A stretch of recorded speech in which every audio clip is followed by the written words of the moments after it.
Assalamualaikum warahmatullahi wabarakatuh. Senang berjumpa lagi dengan Anda. Bagaimana kabarnya di hari ini? Izinkan saya untuk menyampaikan suatu informasi mengenai suatu tanaman yang sampai saat ini relatif sudah jarang didengar dan didapatkan di masyarakat karena memang tanaman ini sudah cukup langka di Indonesia ini. Sebut saja tanaman ini adalah tanaman ganyong dengan nama Latin yaitu Canna edulis.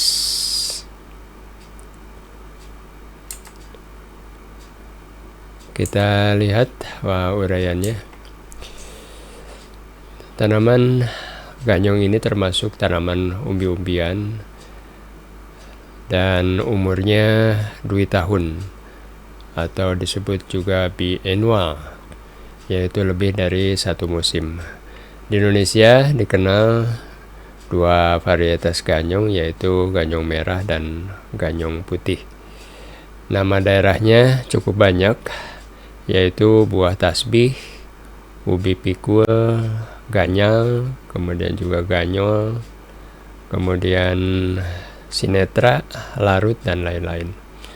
Dan nama asingnya disebut Queensland arrowroot.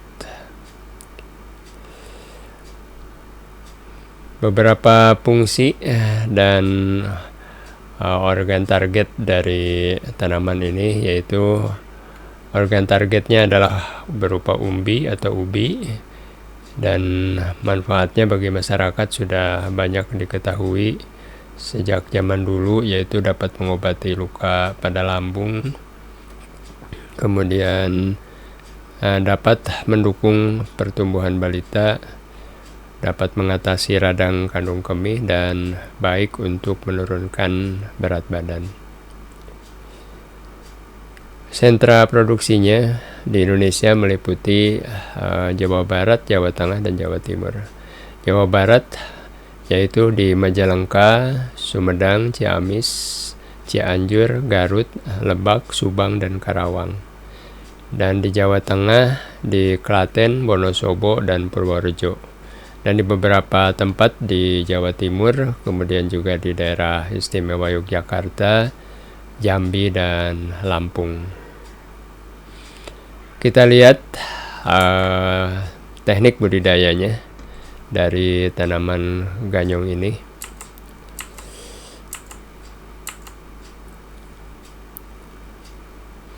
Ini adalah gambar dari tanaman ganyong berupa ubinya atau umbinya, kemudian ini umbi yang masih ada akar dan batangnya, kemudian ini tanamannya. Kita lihat pembiakan dan pembibitannya. Tanaman ganyong diperbanyak secara vegetatif dan generatif, dan bibitnya itu bisa diambil dari umbi dan diambil di kala waktu panen. Kemudian untuk bibit yang berasal dari anakan itu harus berumur 10-15 bulan, karena anakan ini harus matang dulu, mencukupi umurnya sehingga bisa tinggi daya regenerasinya. Untuk cara tumbuh, tanaman ganyong ini tumbuh cukup luas, mulai dari dataran rendah sampai dataran tinggi, berkisar antara 0 sampai 2.500 meter di atas permukaan laut. Ini terdata saja di beberapa pustaka, tapi dalam kenyataannya jarang tanaman yang tumbuh sampai 2.500 mdpl karena banyak sekali pengaruh dari lingkungan yang dapat menghambat pertumbuhan. Umumnya untuk tanaman ganyong ini berkisar di antara dataran rendah sampai dengan dataran medium, yaitu dari 0 sampai 800 mdpl. Kemudian menghendaki pH netral di antara 5 sampai 7 dan curah hujan 1120 mm per tahun, dan khususnya di kategori atau jenis tanaman ubi-ubian ini tentunya sudah umum tanaman ini menghendaki jenis tanah lempung berpasir. Jenis tanah ini cukup gembur dan cukup subur, sehingga tanaman ganyong cocok untuk pertumbuhannya. Kemudian pengolahan tanahnya juga sederhana, bisa menggunakan ganco atau garpu dan cangkul. Tapi seandainya kita punya alat-alat yang lebih teknologi tinggi lagi, bisa kita gunakan. Untuk musim kemarau, kalau ditanam ganyong ini bisa menggunakan ganco karena kondisi tanahnya cukup keras. Sedangkan untuk ganyong yang ditanam di musim hujan ini bisa menggunakan cangkul saja. Kemudian ganyong ini membutuhkan guludan agar pertumbuhan umbinya lebih baik. Bisa dibuat dengan ukuran lebar 120 cm dan tinggi di 25 sampai 30 cm. Dan jarak antar guludan 30 sampai 50 cm. Jadi guludan ini sekaligus untuk memperbaiki pertumbuhan umbinya dan juga untuk mengatur air agar air yang masuk ke lahan tidak menggenangi pertanaman. Kemudian sistem tanam dan pertanamannya, di mana tanaman ganyong ini sebaiknya ditanam menjelang musim hujan, dan betul-betul kita harus mengatur saluran air dan pembuangannya. Bibit ini bisa ditanam dengan menggunakan alat tugal, cangkul, atau apa saja yang biasa digunakan untuk penanaman, dengan kedalaman sekitar 8 sampai 15 cm. Dan jarak yang digunakan bervariasi jarak tanamnya. Kalau untuk jenis tanah liat ringan itu bisa jarak tanam 90 kali 90 cm. Tetapi kalau kita gunakan ditanam di tanah liat yang cukup berat, itu sebaiknya menggunakan jarak tanam 120 kali 120 cm. Dan seringkali tanaman ganyong ini juga ditanam di area alang-alang, tentunya untuk meminimalisir persaingan. Kita gunakan jarak tanam di 135 kali 180 cm. Untuk pengairan, karena memang disarankan tanaman ganyong ini ditanam di awal musim hujan, tentunya akan banyak air yang ada di tanaman ganyong ini. Sudah barang tentu kita harus mengaturnya, baik irigasi maupun drainasenya dengan baik, agar tidak tergenang di lahan. Kemudian ganyong ini juga bila dalam keadaan lembab tidak memerlukan air yang terlalu banyak. Untuk pemupukan, ini karena umbi-umbian memang membutuhkan sekali tanah-tanah yang gembur, dan dibantu di sini oleh kompos atau kohe atau pupuk kandang, sehingga tanah menjadi porus. Dan pemupukan ini aplikasinya bisa dilakukan sambil pembumbunan. Dan untuk kesediaan unsur hara ini kita gunakan pupuk anorganik, bisa berupa pupuk tunggal yaitu urea, SP36 dan KCl, atau juga bisa menggunakan pupuk majemuk NPK. Dan yang digunakan oleh petani biasanya pupuk NPK sekitar 10-15 gram per tanaman. Kemudian kita lihat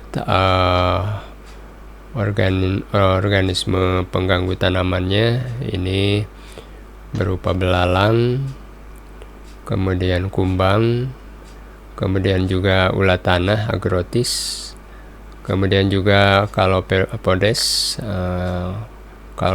Cobalotus, kemudian juga Fusarium dan Pusina, juga Rhizoctonia. Ini seringkali banyak menyerang pada tanaman ganyong ini.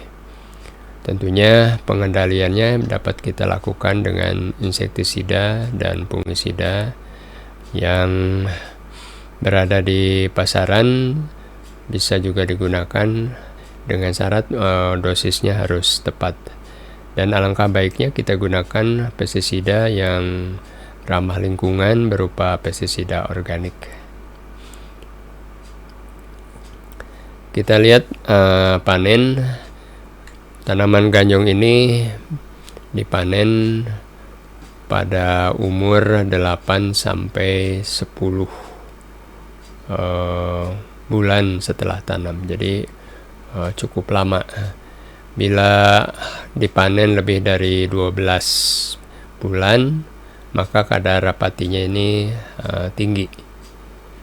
Kemudian untuk dataran dan curah hujan tinggi dipanen pada umur 15 sampai 18 bulan setelah tanam. Jadi lebih lama lagi karena terkendala sinar matahari yang kurang, dan akan didapat produk atau hasil panennya berupa ganyong dengan kadar pati yang tinggi. Nah, ini biasanya digunakan untuk pembuatan tepung.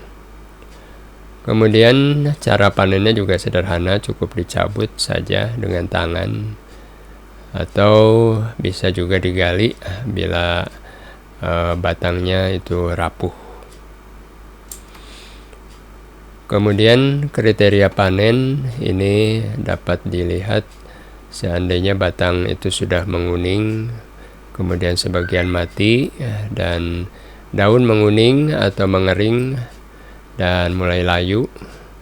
Kemudian ubi muncul ke permukaan tanah. Potongan segitiga bagian luar daun umbi itu berupa sudah berwarna ungu, dan produksi bisa sampai di 30 sampai 50 ton umbi ganyong per hektar. Kemudian pasca panennya harus ditangani dengan hati-hati, kemudian dikonsumsi segera setelah panen agar umbi itu tidak mengeras. Jadi semakin cepat dikonsumsi setelah panen itu akan lebih enak dikonsumsi. Kemudian penyimpanan umbi harus dalam keadaan bersih, menghindari hama atau penyakit gudang, dan juga pada kondisi sejuk dan kering. Ini untuk menghindari penguapan. Kemudian produksi tepung komersial segera diproses setelah panen. Nah, jadi untuk tepung juga yang dilakukan oleh para petani itu segera dilakukan sesaat setelah panen. Perolehan pati ini didapat antara lain dengan cara umbi itu diparut, kemudian ditambahkan air, lalu disaring, menjadi bubur patinya dan dipisahkan melalui pengendapan. Setelah itu kita lakukan pengeringan. Nah, untuk hasil olahan berupa tepung ganyong, kemudian juga bisa menjadi pakan ternak, juga bisa menjadi etanol, bahan bakar, dan juga bisa berupa kue-kue, yaitu yang diambil dari atau yang di bahan dasar tepung itu berupa ongol-ongol, tiwul, papais, dan juga bisa menjadikan campuran nasi, kemudian campuran bihun, dan campuran bahan makanan bayi. Jadi uraian ini dapat disimpulkan bahwa tanaman ganyong ini merupakan tanaman ubi-ubian yang termasuk tanaman dui tahun atau biennial yang berasal dari Amerika Selatan sebagai bagian tropis dan lebih tersebar ke Asia, Australia, dan Afrika. Di Indonesia dikenal dua varietas ganyong, yaitu ganyong merah dan ganyong putih. Kemudian ganyong ini juga cukup banyak manfaatnya bagi manusia, dan terutama untuk pertumbuhannya ini tanaman ganyong masih memerlukan penelitian, yaitu dosis pupuk anorganik yang belum banyak diketahui untuk meningkatkan produksi, dan juga teknik budidaya secara keseluruhan masih membutuhkan informasi agar produksi lebih tinggi lagi dan juga kualitas lebih baik lagi. Ya, ini daftar pustaka yang diambil.